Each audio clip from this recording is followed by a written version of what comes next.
बढ़े यश रघुवीर का, बढ़े यश रघुवीर का। फले फूले नगरी अजोध्या। मेरे श्री राम सदा सदा के लिए अयोध्या के होने जा रहे हैं। राज्याभिषेक के इस शुभ दिन पर उन्हें आशीर्वाद दीजिएगा छठी मैया।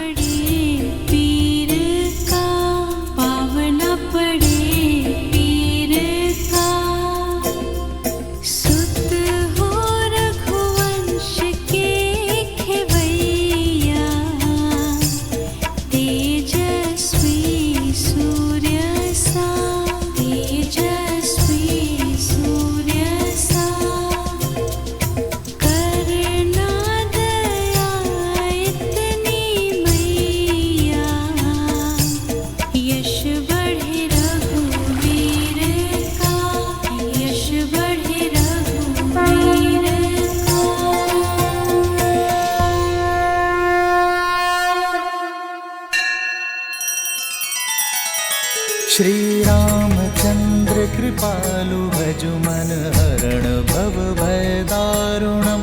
नव कंज लोचन कंज मुख कर कंज पद कंजारुणम। सिया राम, सिया राम, सिया राम, सिया राम, सिया राम, सिया राम। आओ राम,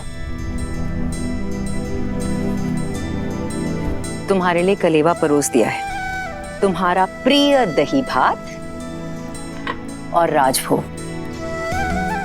सब है, ग्रहण करो।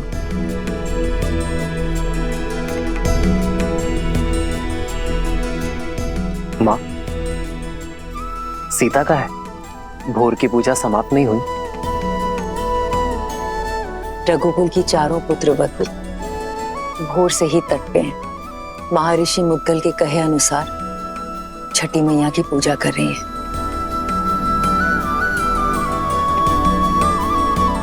कल तुम्हारा राज्याभिषेक है राम। कल के पश्चात बहुत से कर्तव्य, बहुत से दायित्व निभाने हैं तुम्हें। ऐसे में तुम्हारी अर्धांगिनी, तुम्हारी सीता, तुम्हारी शक्ति में भक्ति का बल डालने का प्रयास कर रही है। तुम्हारी लंबी आयु और अयोध्या के सम्मान के लिए प्रार्थना कर रही है। रघुकुल के दीप की सुरक्षा की प्रार्थना कर रही है। तब तो समय लगेगा माँ। कुछ खाया उन चारों ने? कहाँ? 12 प्रहर का उपवास है उनका, जो तुम्हारे राज्याभिषेक से पहले ही समाप्त होगा। परिवार में पुरुष चाहे सफलता के जिस भी शिखर पर पहुंच जाए, उसका आधार, उसकी धरा एक स्त्री ही होती है। और मां, घर की उन्नति में पति पत्नी दोनों ही भागी होते हैं ना, तो व्रत केवल स्त्री ही क्यों रखे? मैं भी सीता के लिए व्रत रखूंगा। राम सिया राम, सिया राम, सिया राम, राम सिया राम, सिया राम। और मेरा ये व्रत सीता के प्रति मेरे प्रेम और सम्मान का प्रतीक होगा। हाँ, मेरा राम जितना प्यारा पुत्र है, उतना ही उत्तरदायी पति भी है। राम सिया राम, सिया राम, सिया राम, राम सिया राम, सिया राम। प्रणाम ऋषिवर। कल सुबह सूर्य की पहली किरण के साथ ही श्री राम का राज्याभिषेक होगा और श्री राम जैसा धर्मात्मा राजा पाकर ये धरा धन्य हो जाएगी।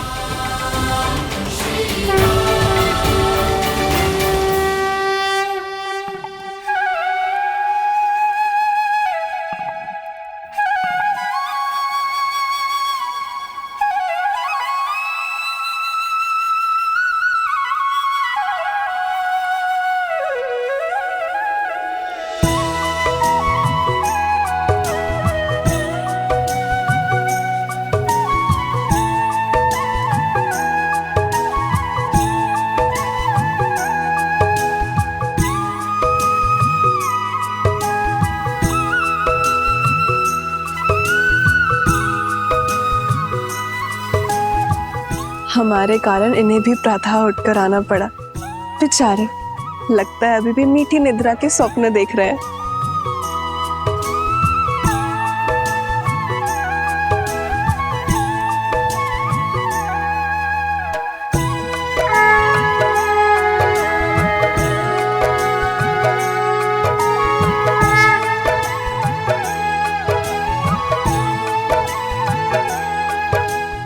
तो छठी माँ की पूजा हम अपने बच्चों के लिए रखते हैं ताकि उनका जीवन सरल हो और कोई परेशानी ना हो।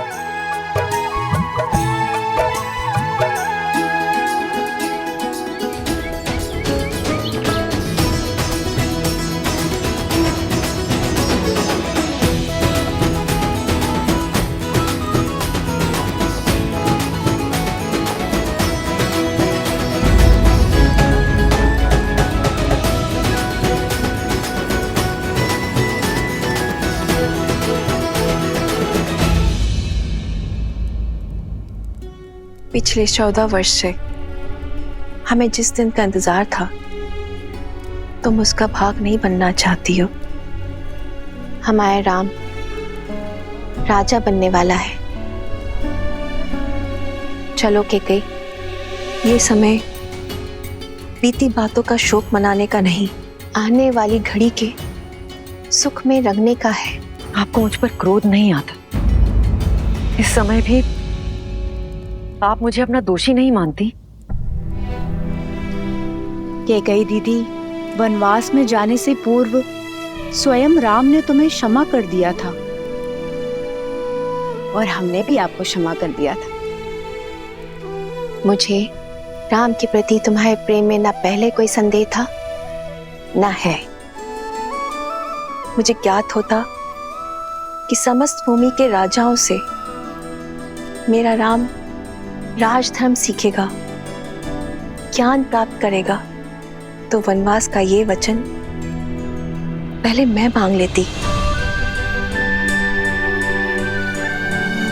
दीदी, आपके भीतर ममता ही नहीं, बुद्धि माता का सागर बहता है। धन्यवाद दीदी। तो दीदी, तनिक आप भी इस ज्ञान की गंगा में गोता लगा लीजिए। भूल का भार छोड़िए और पुत्र के राजाभिषेक में चलिए। सियावर रामचंद्र की, सियावर रामचंद्र की, सियावर रामचंद्र की, सियावर रामचंद्र की।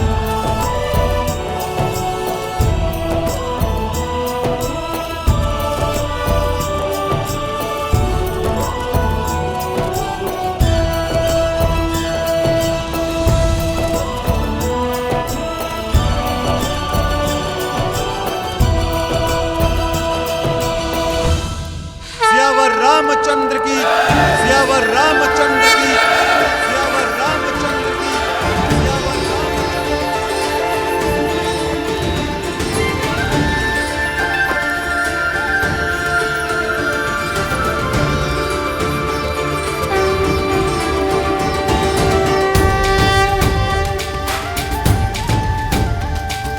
श्री रामचंद्र कृपालु भजु मन हरण भव भय दारुणम्।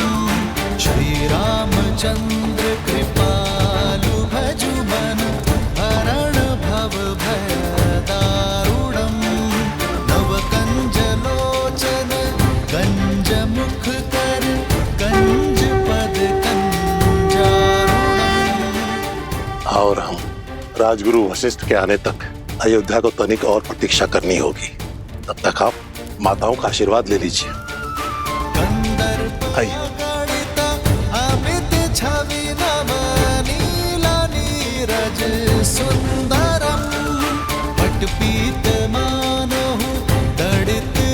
रुचि नौमि जनक सुतावरम्। श्री राम श्री राम, राम राम श्री राम, श्री राम श्री राम, राजा राम श्री राम।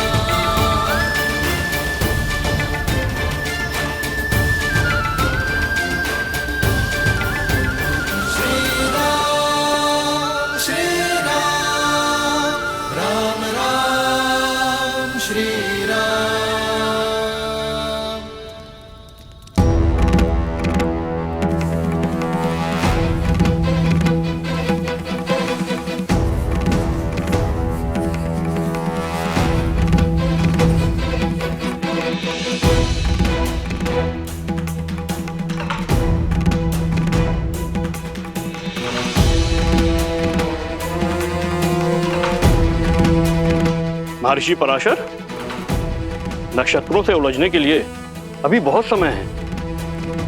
राज्याभिषेक में आपकी प्रतीक्षा हो रही है ऋषिवर।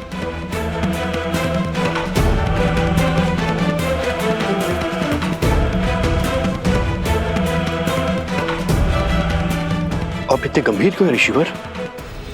क्योंकि ग्रहों के संकेत ठीक नहीं है। जब किसी के भाग्य में राहु की छाया पड़ जाती है तो आसुरी माया कोई ना कोई कष्ट जरूर देके जाती है। मुझे राम पर विश्वास है। यदि भाग्य में संघर्षों का भंवर है तो वो भी स्वीकार है, और मुझे विश्वास है कि अयोध्या के नए राजा इस भंवर से भी अवश्य पार होंगे। एक राजा के जीवन का संघर्ष उसकी संपूर्ण प्रजा को भोगना पड़ता है। इस राज्याभिषेक के समय की कुंडली में यह स्पष्ट है कि एक महाआसुरी शक्ति अयोध्या में प्रवेश करने वाली है।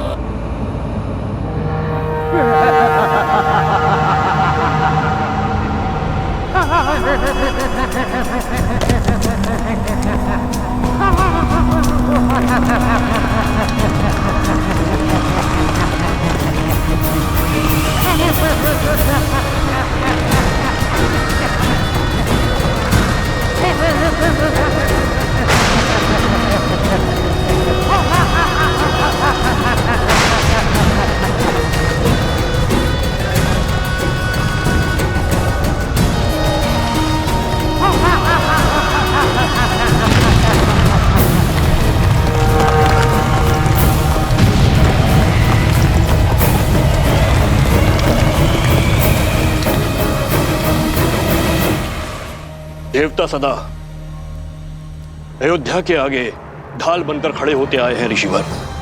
यदि कोई आसुरी शक्ति राम राज्य में प्रवेश करने की चेष्टा भी करेगी तो उसका सामना धर्म की शक्ति से होगा।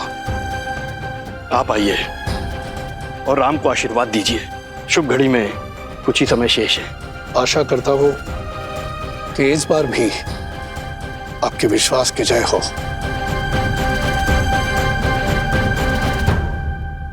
आइए, चलिए।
अरे शीघ्र चलो, आज अभिषेक का समय हो गया है।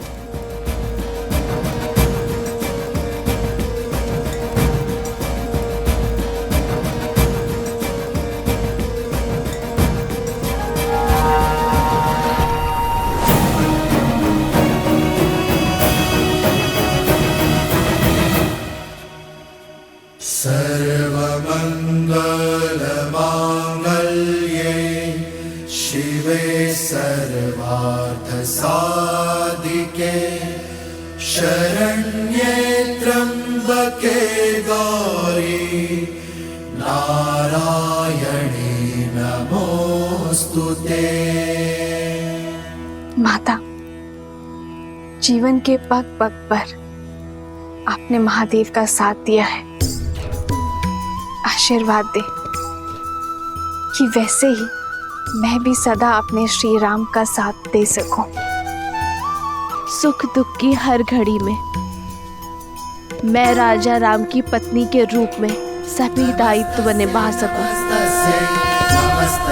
नमो नमः।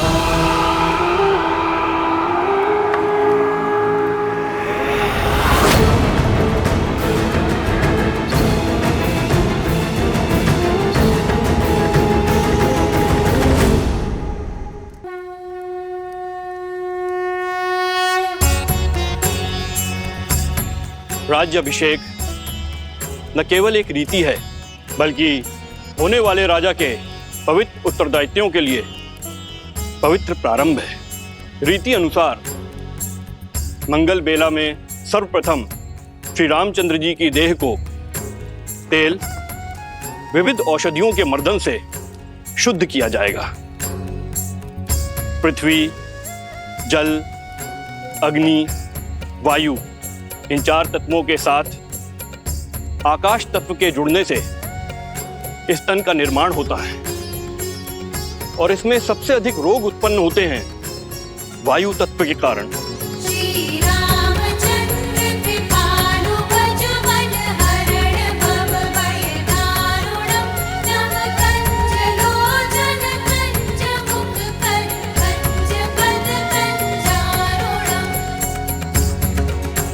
वायु न केवल चलने या कार्य करने की शक्ति है, बल्कि मन में उत्पन्न होने वाले विचारों की अभिव्यक्ति भी है।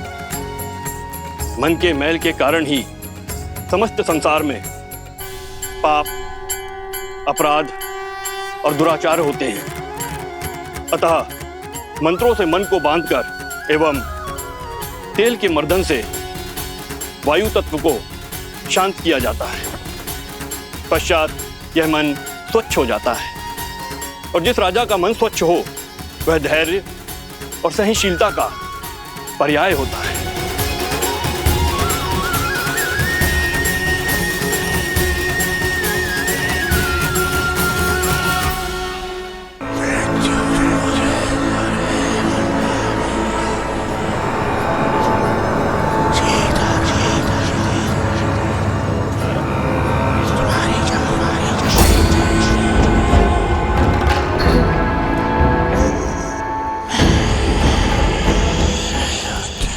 ना जाने कौन बड़बड़ाया जा रहा है, कानों में विचित्र स्वर आ रहा है, ना ही कुछ समझ में आ रहा है और ना ही कोई दिखाई दे रहा है। जाने कौन है जो पूजा भी नहीं करने दे रहा है।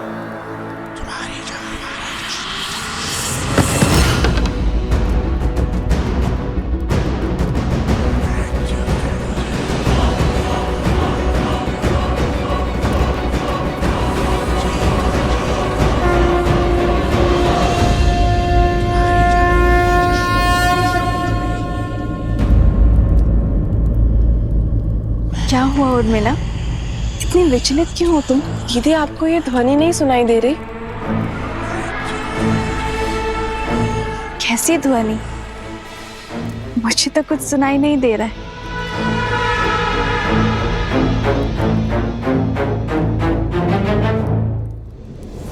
क्या ऐसे मेरी शक्ति, मेरी उपस्थिति का आभास तक नहीं है? क्या कोई हो सकता है इस संसार में जो सहस्त्रमुख रावण की शक्तियों से प्रभावित ही न हो?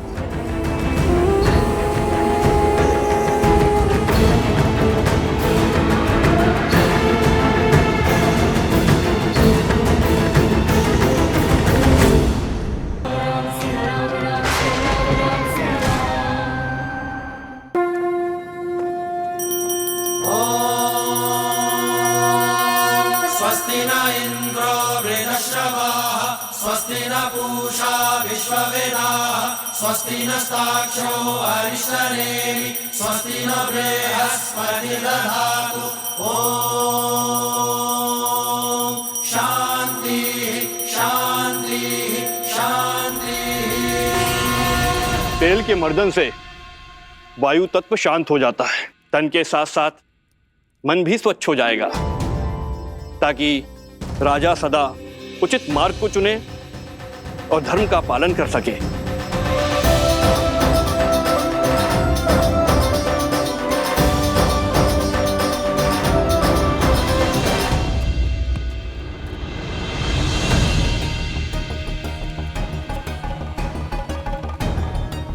ये क्या हनुमान, आपका पग स्थिर क्यों नहीं? भैया, आप मुझसे पूछ रहे हैं? कारण तो आप ही हैं। मैंने क्या किया? भैया, आप तो भूल ही गए। जब मैं लक्ष्मण भैया के लिए संजीवनी बूटी का पर्वत उठाकर ले जा रहा था, आप ही का तो बाण लगा था मुझे। बस ऊपर आकाश से धरती पर धन से गिरा। भरत भैया, बड़ी विकट मोच आई थी मुझे इस पैर पे। परंतु उसके पश्चात तो आपने अपने बल और बुद्धि की पराकाष्ठा पार कर दी थी। पूरा का पूरा युद्ध लड़ा है आपने। उद्देश्य की पुकार में पीड़ा की चिंता कहाँ स्मरण रहती है लक्ष्मण भैया? आपके पग को भी तेल मर्दन करवाना पड़ेगा हनुमान। भरत भैया, आपका विचार तो बहुत अच्छा है। मेरी भी यही इच्छा थी। उचित है, मैं आपको वेधशाला भिजवा देता हूँ। भरत भैया, उसकी आवश्यकता क्या है? इतना तेल प्रभु को छूकर व्यर्थ जा रहा है। यही उपयोग में मैं ले लेता हूँ। तेल का तेल, उस पे प्रभु के स्पर्श का मेल, स्वर्ण पे सुहागा।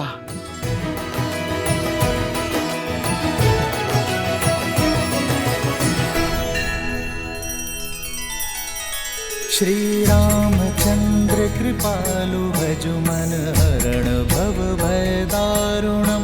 नव कंज लोचन कंज मुख कर कंज पद कंजारुणम। सिया राम, सिया राम, सिया राम, सिया राम, सिया राम, सिया राम।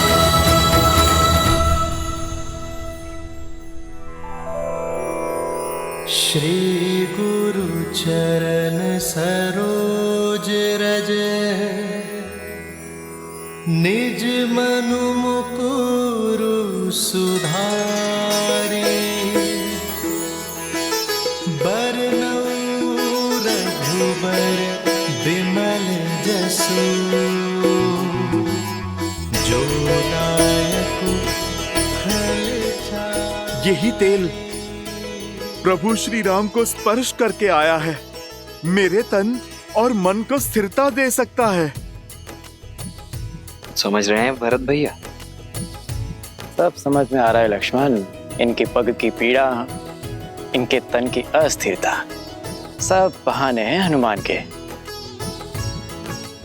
सत्य तो ये है कि भैया के तन को स्पर्श करके आया हुआ तेल भी हनुमान के लिए प्रसाद है, पावन है। सच में हनुमान की भक्ति अनुपम है। पर ये तो कम है, अभी तो और अभिषेक होंगे। भैया को माटी भी लगाई जाएगी। क्या हनुमान वो भी अपने तन में मल लेंगे? कहीं यह विचित्र दृश्य ना प्रस्तुत हो जाए। उचित कह रहे हो शत्रुघ्न। भ्राताओ, बहुत बड़ी भूल हो गई हमसे। सीता भाभी माँ के साथ ही रखना चाहिए था हनुमान को। अब और न जाने क्या क्या खेल दिखाएंगे ये। भरत भैया, जो पहले ना हो सका वो अब भी तो हो सकता है। अर्थात? हनुमान जी, एक कार्य तो शेष रह गया। हमें शीघ्र भाभी माँ को यहाँ बुलवाना होगा। वो क्या है कि भैया के शीश पर जब अयोध्या का राजमुकुट सजेगा तो उन पर प्रथम पुष्प वृष्टि करने का अधिकार तो भाभी माँ को ही है ना। तो समस्या क्या है लक्ष्मण भैया? प्रभु के कार्य में कोई भी विघ्न नहीं आएगा। राम लखन सीता सहित हृदय बसहु सुरभि।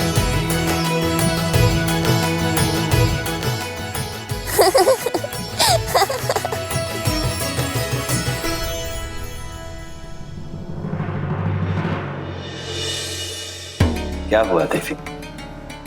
इस शुभ अवसर पर महर्षि पराशर के गंभीर मुखमुद्रा का कारण सोच रही हूँ। कदाचित उन्होंने नक्षत्रों और नियति की चाल को पढ़ लिया है।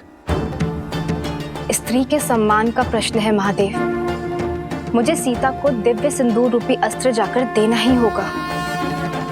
माता, दिव्यता का सिंदूर से क्या संबंध?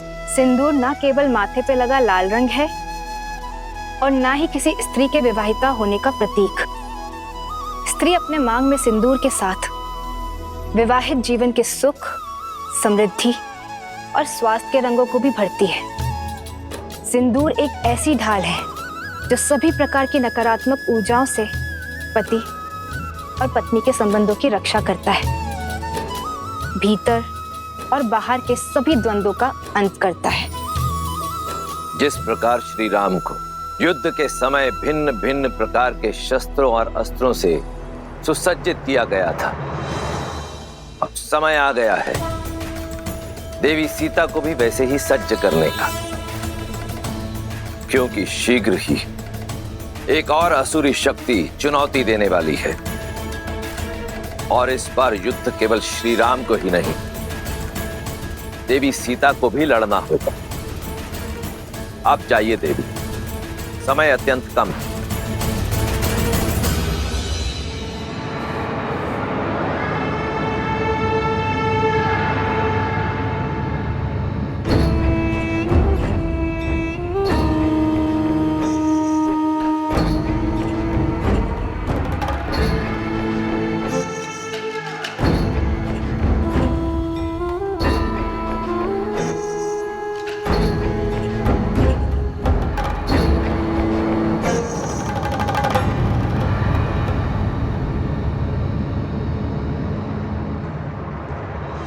अद्भुत, अप्रतिम है ये सुंदरी। इन पर मोहित होकर क्या पाप कर लिया मेरे भाई रावण ने। प्रणाम ऋषिवर। सुखी रहो।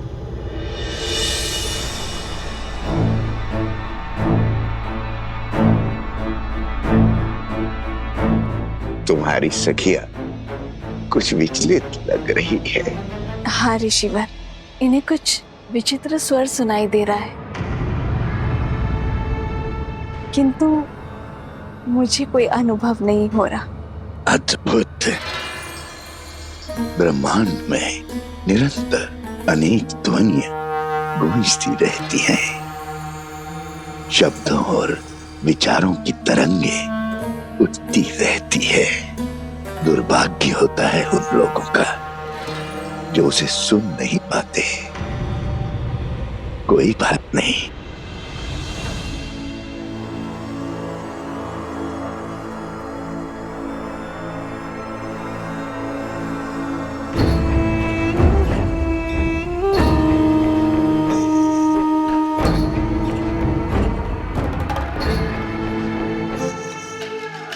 मेरे हाथों से प्रसाद खा लो, सब सुना ही देगा।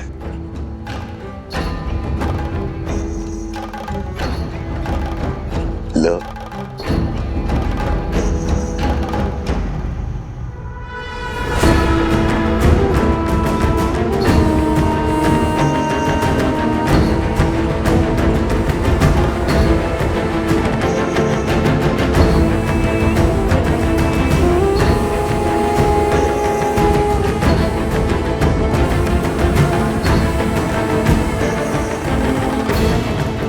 प्रसाद लेकर उसे ग्रहण न करना उसका अपमान होता है देवी। ग्रहण करो।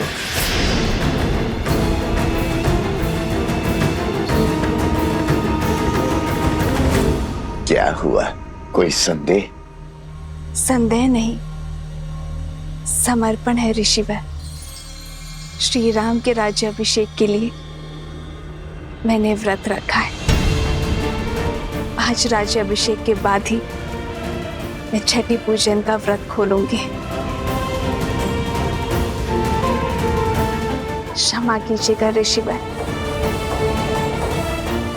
किंतु मैं ये प्रसाद अभी ग्रहण नहीं कर पाऊंगी।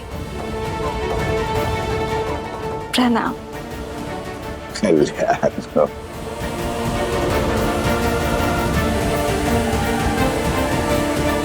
कल्याण हो।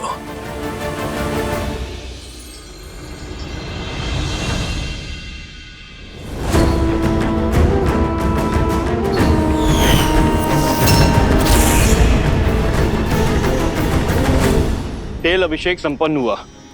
अब मृदाभिषेक आरंभ हो।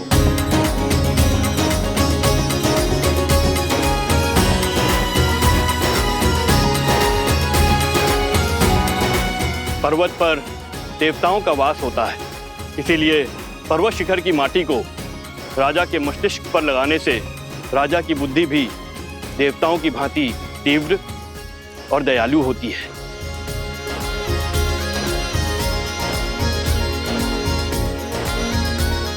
राजमहल के आंगन की माटी में शौर्य की गाथाएं, वीरों का रक्त घुला होता है और इस माटी को हृदय से लगाने से भावी राजा का मन दृढ़ होता है। जिसके मस्तिष्क में दृढ़ता हो और हृदय में दया हो, वही राजा प्रजा की सेवा कर सकता है, उसे संतान की भांति पाल सकता है। जय श्री राम, जय श्री राम, जय श्री राम, जय। अच्छा हुआ लक्ष्मण, हनुमान को सीता भाभी माँ को लेने भेज दिया, अन्यथा हनुमान तो यहाँ माटी स्नान कर रहे होते अभी।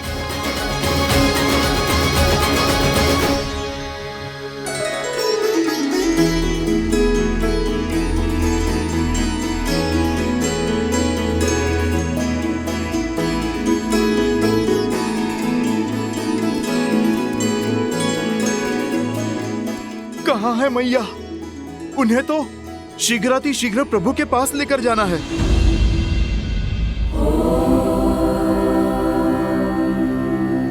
जगत पूजे जगत वंदे सर्वशक्ति स्वरूपिणी पार्वती देवी नमः।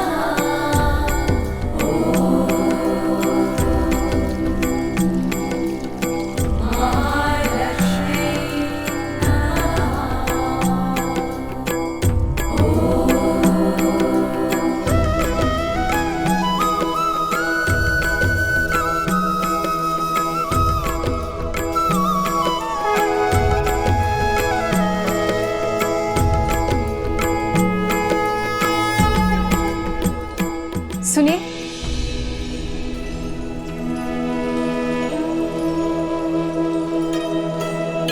जी। ये आपके लिए है देवी।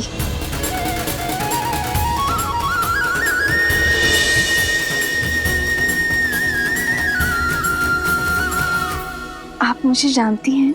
जिन देवी सीता ने स्त्री की पवित्रता और साहस को नई परिभाषा दी, उन देवी सीता को कौन नहीं जानेगा। ये पवित्र सिंदूर है। श्री राम के राज्य अभिषेक होने के साथ अयोध्या का सोया हुआ सौभाग्य भी जागने वाला है। श्री राम के कंधों पर बड़ा भार आने को है, किंतु पत्नी के समर्थन के बिना पति के कर्म और धर्म की यात्रा अधूरी है।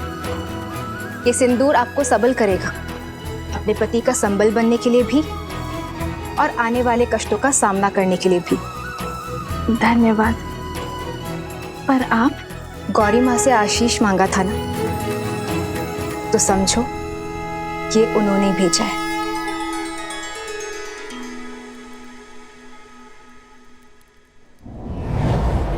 सर्वमंगल मांगल्ये शिवे सर्वार्थ साधिके शरण्ये त्र्यंबके गौरी नारायणी नमोस्तुते, नारायणी नमोस्तुते।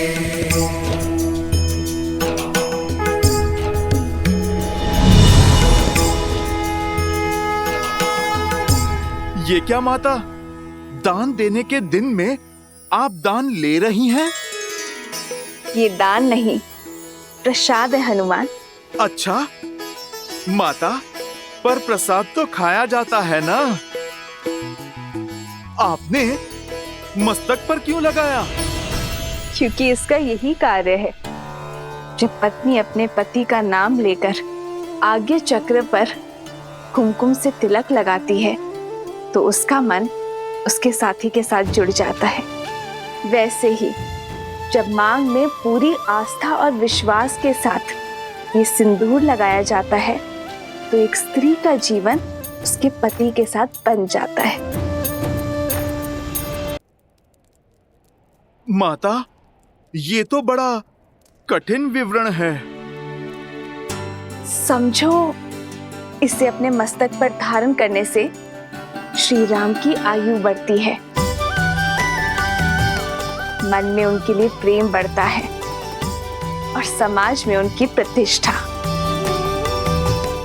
क्योंकि मेरे मन में केवल श्री राम है।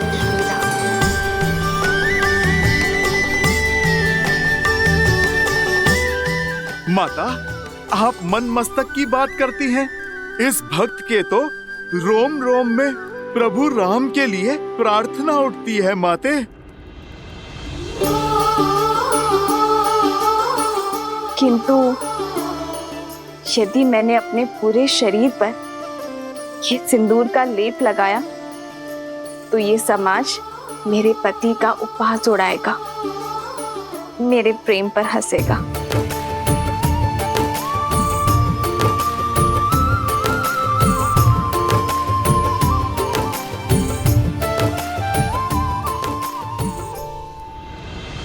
पंचगव्य अर्थात गौ माता से प्राप्त 5 उत्पाद दुग्ध, दही, घी, गौमूत्र और गौमेह, इन पांचों के स्नान से संपूर्ण देह शुद्ध हो जाती है और पृथ्वी तत्व भी शांत हो जाता है, क्योंकि गौ माता ही पृथ्वी का अन्य रूप है।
रामचंद्र की, सियावर रामचंद्र की, सियावर रामचंद्र की, सियावर रामचंद्र की।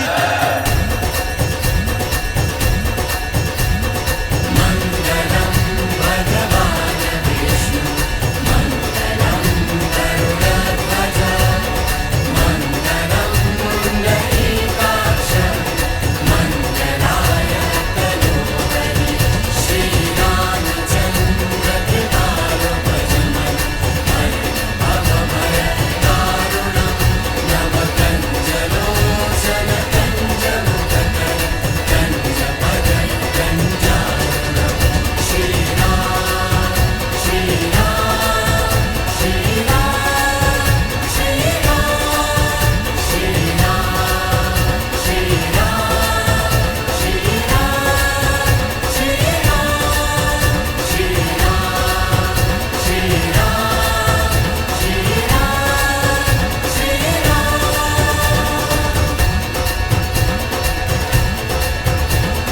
राज्य अभिषेक लगभग संपन्न होने वाला है, पर मेरा हनुमान नहीं दिखाई दे रहा। कहाँ है हनुमान?